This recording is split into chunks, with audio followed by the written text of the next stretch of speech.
Hey everyone, welcome back to Veg Travelers. I'm Francis.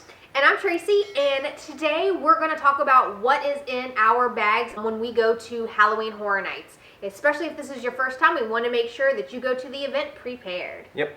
So first up is a bag, something small, compact is always great. I prefer a camel backpack, so I like to have a water bag just to keep me hydrated. I also throw in ice into the bag to keep it cool, and then it also actually provides coolness on my back, so it keeps me cool during the Florida heat. Cool.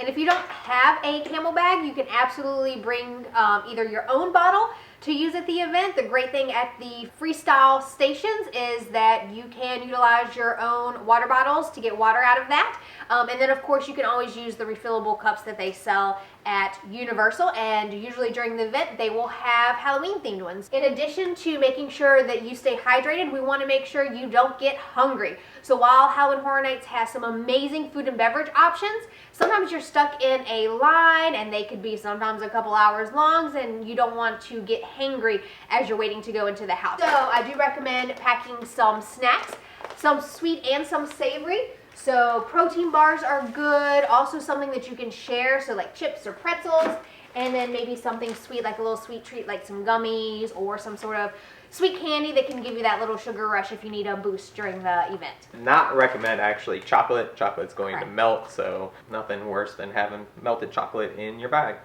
Smart thinking.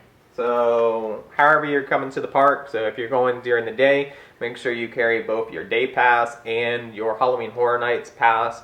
If you are just coming in for Halloween Horror Nights, bring your Halloween Horror Nights pass. And then probably the most important one is your driver's license. Because if you want to partake in the alcoholic beverages, just in case they ask you for your ID, if you don't have it and they ask you, they cannot serve you the alcohol. So just remember that ID just in case you do get carded.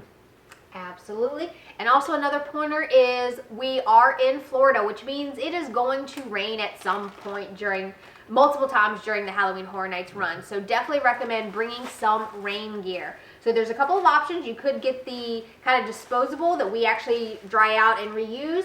And then also you could also, if you have your own rain jacket, bring that as well. Depending on how big your bag is, it might fit in there. You can wear it around your waist. And talking about rain, so I really like to have dry feet, so I do bring an extra pair of socks with me, just so I can change my socks when it's done raining and have dry feet. Because otherwise it can be pretty miserable. And if you're there till 2 a.m. With wet feet, it's not going to be that fun. Yep. Also recommend, even though it's probably going to rain, because the event starts at 6:30 and the sun doesn't go down for a couple hours after that, and especially if you're going to stay and scream, make sure you bring some sunglasses. But make sure they're not ones that you are super expensive or super care about, because once the sun does go down, you're going to throw them in your bag or in your pocket or whatever, or on top of your head, and you want to make sure you're not too heartbroken if they do get damaged or misplaced or anything during the event. Also, another tip with sunglasses, so before the sun goes down, if you're going through the houses when the sun's up, and sometimes it's hard to see when you first go into the houses because it's so bright outside and your eyes haven't adjusted to the dark, if you actually keep your sunglasses on the first kind of 30 seconds to a minute you're inside the house and then remove your sunglasses, it actually makes it much easier to see the rest of the house because it gives your eyes time to adjust to the dark. So just an extra tip if you do have your sunglasses with you. Hey there, Editing Tracy here with one crucial item that we forgot, and that is a rechargeable cell phone battery. You're going to be waiting in some massively long lines. You're going to be scrolling on social media. You're going to be taking pictures. So please make sure you remember to bring one of these, and don't forget to charge it before you leave the house. So those are some recommendations of things that we always make sure are in our bag when we pack up and head out the door to go to Halloween Horror Nights. So hopefully you found this video helpful. We will definitely see you out there on the streets in the fog with Halloween Horror Nights 31. Don't forget to like and subscribe, and we'll see you next time. Thanks. Bye-bye. I think that was...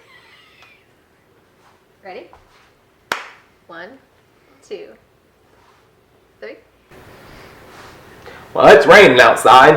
I think that was worse than the first one. Because I don't know why you put your jacket on. I don't know either.